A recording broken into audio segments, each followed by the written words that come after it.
Food equals life.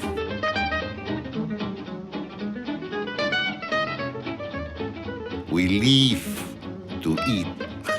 We don't eat to live.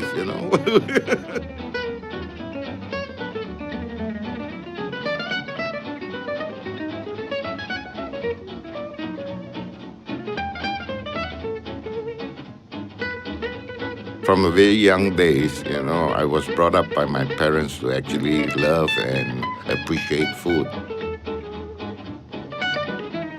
As we move on from country to country in the course of our profession, we get to taste different kind of food, which is also packed with respective culture.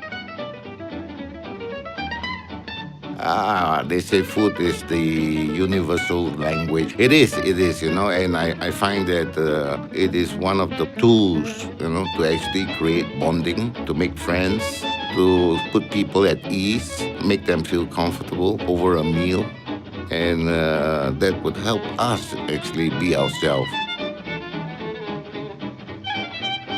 It is interesting, the process of cooking is actually like very creative because the mind is always wandering, and even though you go through a set of recipe, your mind tends to evaluate the recipe and automatically, for me, challenge it to make it even better by adding some extra ingredients. Life is a recipe. It is.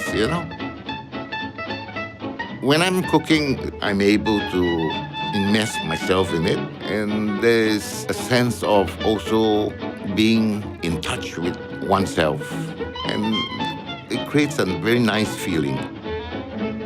I want to actually share the joy, the joy that I experience tasting it, the kind of joy that I get from their reaction.